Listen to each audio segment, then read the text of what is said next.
जोले यस्तो सोको कुरा गर्न गइरहेको छु जुन सोको कन्टेस्टेन्टहरुले के गरिरहेको छ तिनीहरुलाई पनि थाहा छैन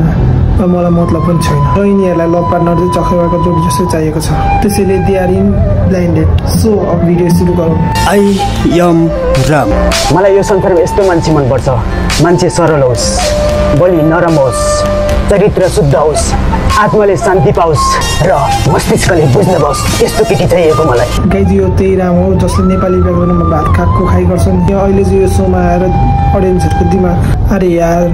डायलग भनेको देउसी भैलीको लिरिक्स भनेको बोली नरम होस् सासले आस पाओस् कानले शीतल छाओस् आत्माले शान्ति पाओस्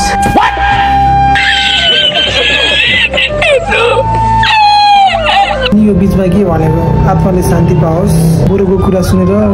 केटी ढल्छ भनेर ब्रोलाई थाहा भइसकेको थियो त्यही भएर एडभान्समा भनिसकेको थियो अनि ब्रोले चाहिँ केटीमा भएको क्वालिटी हेरेको कि सामान किन्न जाँदाखेरिको लिस्ट हो लामो छ धेरै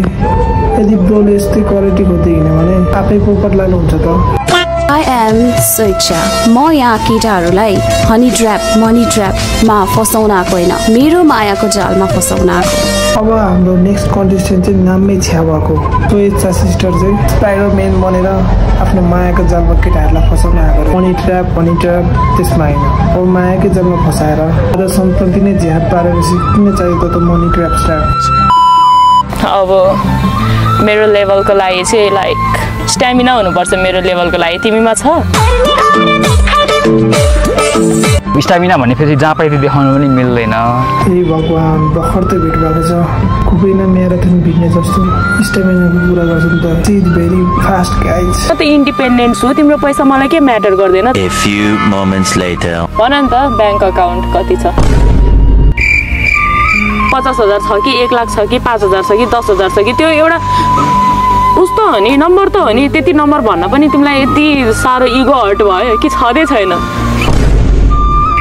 कन्ट्रोल मैले भनेदिने अघि सी इज भेरी फास्ट यति छिटो त चेपाराले पनि रङ फेर्दैन ग्राउन्डमा चाहिँ कति छ भनेर किन सोधेको भने नि अब प्लान बनाउनु पऱ्यो नि त 1 लाख भयो 10 दिन डेट गर्ने 50,000 भयो 5 दिन डेट गर्ने त्यसपछि खतम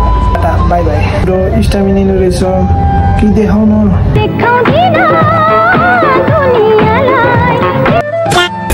हजुर हो हाय मलाई तपाई आउनु हजुर A few moments later 10 वटा ब्रान्डको नाम भन् भन्दा मैले भन्छु नि मान्छे त मेरो लागि झुन्डेरै मर्चुस भने पनि म तँलाई मेरो ब्रान्डको नाम भन्दिन तेरो बाँदरको राम्रो होला तेरो राम्रो छैन हो बाँदरकै हेर्ने गरेछ नि हजुर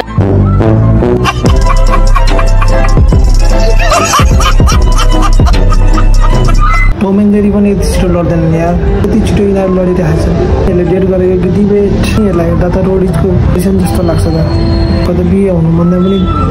अगाडि नै डिभोर्स होला जस्तो तपाईँ हाँसिराख्दा होइन स्माइल गर्दाखेरि एकदम राम्रो देखिनुहुन्छ तर जुन तपाईँले अहिले रुनु भयो नि तपाईँलाई नराम्रो लाग्यो हो नराम्रो लागेको देखि रोएपछि आँसु झर्छ आँसु झरेपछि आँसु बुझ्नु पऱ्यो अनि आँसु बुझेपछि मेकअप पनि जान्छ सोची त तपाईँलाई पनि थाहा छ नि रोई रोई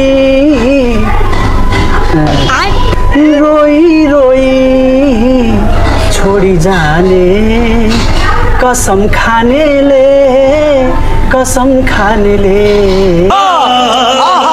अब अरू मान्छेहरू चाहिँ मायामा पागल हुन्छन् हाम्रो डक्टर साहब चाहिँ